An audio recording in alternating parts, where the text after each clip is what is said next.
Alright mga kababayan, so panoorin po natin itong muling pagbisita po ni Mayor Isko dito po sa Vitas Slaughterhouse. At muli niya pong binalikan to after 5 years, no? At mapapanood niyo po dito sa mga susunod nating video ang itsura na ngayon ng kanyang ipinagawang bagong slaughterhouse. So sabay-sabay po natin itong panoorin mga kababayan at huwag niyo munang i-skip. Ginawa ko yan para sa inyo. Bata pa ako, kumuha na ako ng ano rito. Dito, nung lumang building to, madaling araw, mahango ko. Ng bias. Sino? Oo, yun. Kaya yung kasama ko yung madaling araw. Nakita ko yung tsura nun eh. Kaya kung nung mag-mayor ako, ginawa ko yan para sa inyo.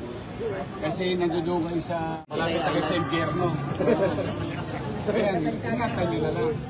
Yung mga ganyang kalingas-ngas, dala ng illegal yan eh. Ang kaya ko lang kontrolin Manila.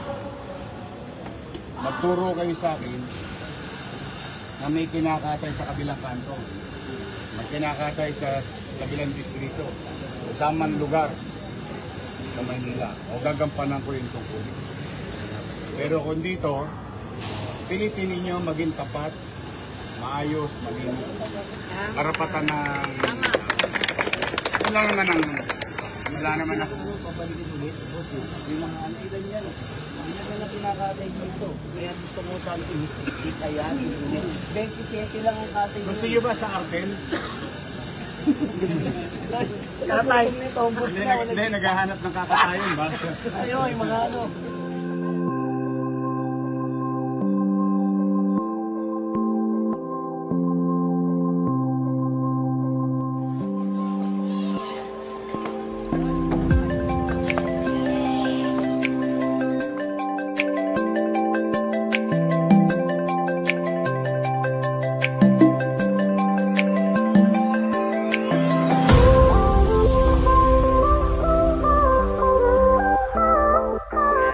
Kababayan, nandito pa mga taga NHA.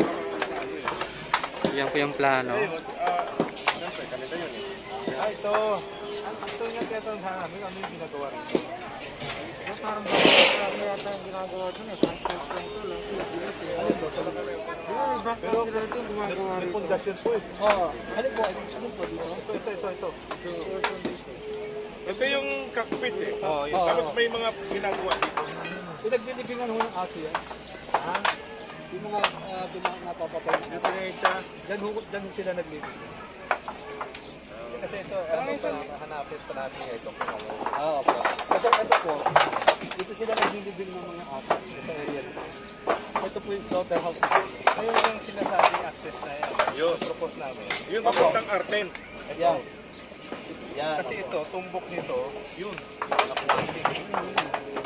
Dito yun. Nagigibay pa dalawa rito. Yun na nga yun. Ito na nga yun. Ang gigibay nitong dalawang. Asan mo yun? Yun, yung 11 at 12. 11-12 para makatago. 11-12. Dito banda yun. Yung pula na yun, diretso naman hanggang dun sa slaughterhouse. Yung pula na yung sa pader, dito banda. Kasi ito siguro tangke ito. Dito banda. Pero dito sa yung slaughter na yan. Dito banda. Yan. Kaya po yan, diretso. Yan, tama po yun. So this pink line, ito yung yung propose natin. access po yan kasi yan ang propose natin access. Kasi hindi tayo pwedeng dumiretso. Kasi ngayon, tumbok natin yung building na yun. Giniliran ko kasi yung ano nitong swimming pool, sir? Dito, giniliran ko yun. Wala na. Kaya doon, pupunta talaga doon. Yung dalawang madumi na 11 and 12. Pero sir, pink din yun ah. Pink din yung face So, ayan, matatamaan daw po yun mga kababayan, yung building na yun. Yung after ng pink na pintura. Malaki pala itong ano natin. Boss, diretso yun. Malaki. Malaking tulong yan. Malaking tulong niya sa housing na yan, sa condo na yan. Oo nga, no? kasi laging traffic natin. Oo. TikTok din. Parang yan, terminal ng mga... Kaya ginawa na namin tent para... Buti na lang nandito mga taga-NHA. Tumaas kilos. Okay. At tulungan kami dito. At the same time, meron kayong concern eh. Yung nawawala yung lote. Po si Doktor, mga kababayan ng VIB. Kinausap nga ni Engineer Vicente na paalisin na yung mga baboy doon kasi matatamaan po doon sa proyekto para po malinis na po nila yung area. Hindi, napagsabihan na sila na gagawin ito. Ngayon, hindi kasi namin alam yung gana ng gagawin. May marking na napagsabihan na sila. May marking na. Kakausapin nila natin. Kaya na yan, boss. Dok, tinawala po po sila. Gagawin din namin yung store. Pag hindi ano, Sinabihan na sila eh. Sinabihan na yan eh. Kasi iwas ka ba? Iwas ka na? Sabihin mo sila, alisin nila. Kasi pag kami siya nagsasabi, mas maganda kung Alisin nila. para isang-usap na lang tayo. Ganun muna ako. Stop. Mag-usap pa kayo. Kaya nyo tayo. Order na nyo. Ito na ako. Order na ako kami. Huwag nyo ilagay doon. Huwag nyo na ilagay yung store. nakutin din nila yan. Oo, saan ba kami talaga gusto? Hanap kayo ng pwesto dyan na walang ano. Oo. Kasi nahihirapan tayo eh. Hindi rin namin alam kung Ano kung saan ang plano yun. Yung unang napag-usapan na natin, labas muna. Oo. Bago labas muna ng katayan bago makita yung plano. Pag makita yung plano, papasukin kayo. Ayan, kinausap po ni Dr. Santos yung mga matador dito na dito po tumira. At kanina po kausap ni Sir John Ramos yun. Lumipat sila doon pero ngayon hindi na po talaga pwede sila.